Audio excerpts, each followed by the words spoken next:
Let's try something just a little bit different on this one, and I'm gonna throw out a few ideas I have about both incarnations of Ritchie Blackmore's Rainbow, and then I'm gonna let you guys, if you want to, put your comments in the section below about which version you prefer. Now here's the thing.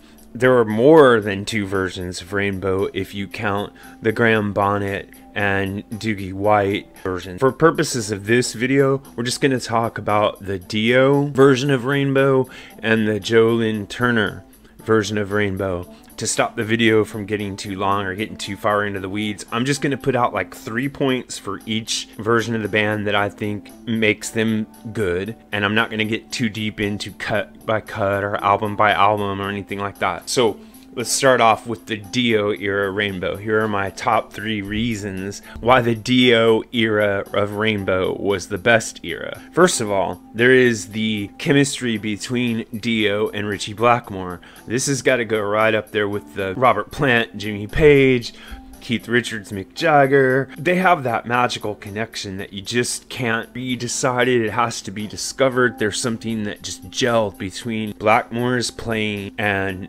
Dio's singing and his lyrics. Point number 2 is the songwriting. While Ritchie Blackmore's musical arrangement continued to gain in polish over Rainbow's tenure, the songwriting, I think, got to its peak pretty early on. I would say that songs like Man on the Silver Mountain, Gates of Babylon, Stargazer, really good rock songs, hard rock songs, they found a formula almost that allowed them to generate one great song after another. And for a band with so few albums, they have a proliferation of really good songs. So point number 3, the live version of the Dio era Rainbow. Go look up some clips on YouTube and see what a fantastic show they put on. So Ritchie Blackmore is a great showman, and he does a lot of theatrical acrobatics with his guitar and his guitar playing.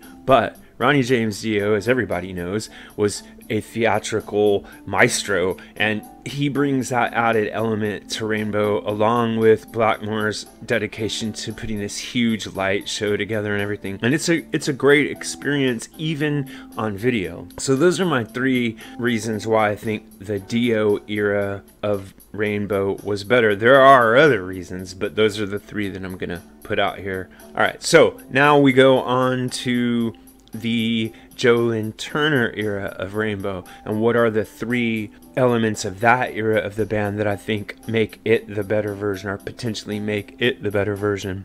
First one would be the production.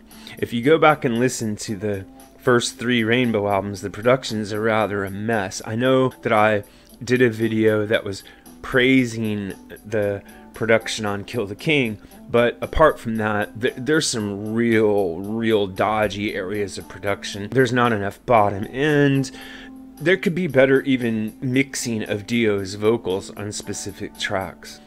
The production on the Lynn Turner era albums is almost an effort to make up for the bad production on the earlier, grittier albums.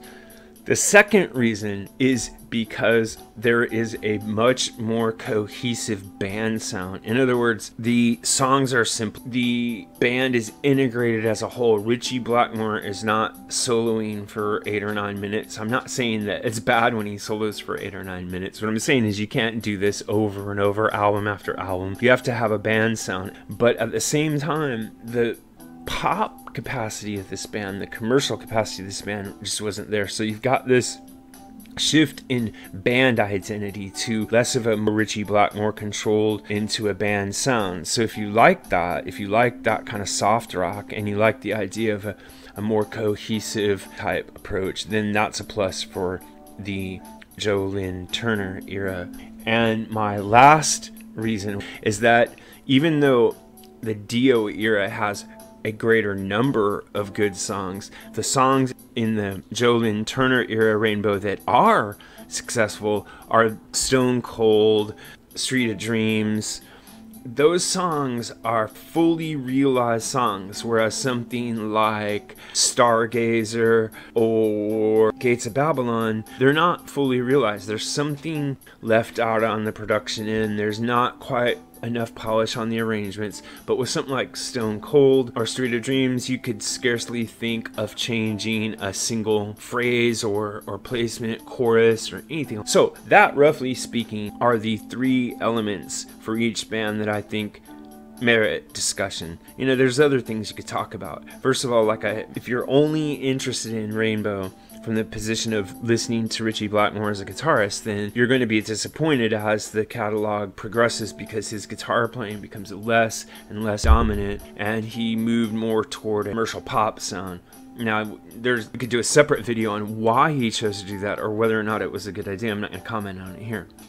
So anyway, without saying which era of Rainbow I personally feel is better, I can tell you, as a big time Rainbow fan, I'm interested to hear what you have to say. So go ahead and tell me which one was better. Do you think it was the Dio era or the Joe Lynn Turner era? And comment in the section below, and remember to like and subscribe. Thanks a lot.